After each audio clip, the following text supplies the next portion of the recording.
જય હિન્દ। આજે મારે વાત કરવી છે ખેડૂતો માટે ભાજપ સરકાર દ્વારા જે રાહતનું પડીકું જાહેર કરવામાં આવ્યું છે, જેમાં હવા ઝાઝી અને માલ ઓછો છે।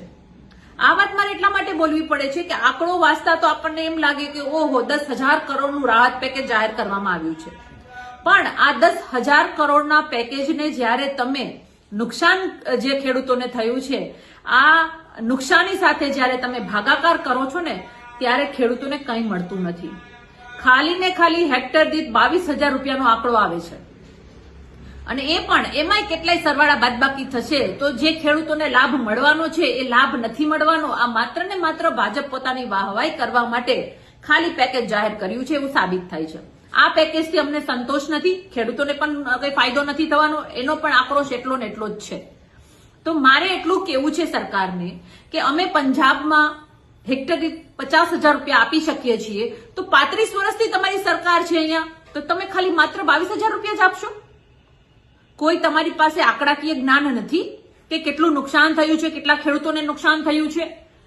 તમારા 10,000 ના પડીકાને ભાગાકાર કરશો તો કઈ ખેડૂતોના હાથમાં નથી આવતું। એટલે અમારી સ્પષ્ટ માંગણી છે કે ખેડૂતોને આવા મજાક રૂપી પેકેજ નથી જોતા, આવા પડીકા નથી જોતા, આવા હવા ભરેલા પડીકા નથી જોતા। તમે પડતા ઉપર પાટું મારવાનું બંધ કરો અને વાસ્તવિક રીતે જે ખેડૂતોને લાભ થવો જોઈએ એ લાભ તમારે આપવો જોઈએ। અમે અમારું આંદોલન ચાલુ જ રાખીશું। અમે ખેડૂત હિત માટેના આગામી દિવસોમાં અનેક જગ્યાએ મહાપંચાયતો કરવાના છીએ। સૌરાષ્ટ્રમાં પણ મહાપંચાયત છે, ત્યારે પણ અમે વાત કરીએ છીએ અને અમે વાત કરતા રહીશું કે ખેડૂતોને યોગ્ય વળતર મળવું જોઈએ, ખાલી મજાક નહીં। ખેડૂતોના દેવા માફ થવા જોઈએ, આ અમારી માંગણી છે।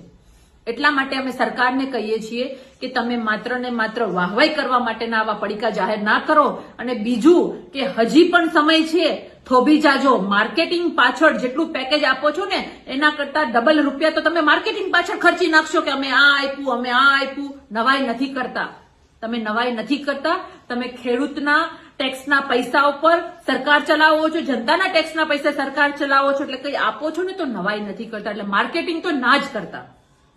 એટલે જે આ હવા ભરેલું પડીકું છે એનો અમે વિરોધ કરીએ છીએ અને અમે માંગણી કરીએ છીએ કે ખેડૂતોને યોગ્ય વળતર મળવું જોઈએ। હવા ભરેલું પડીકું અમારે નથી જોતું જેમાં હવા ઝાઝી અને માલ ઓછો છે। અમે આ વાતનો વિરોધ કરીએ છીએ અને અમારું આંદોલન ચાલુ રહેશે।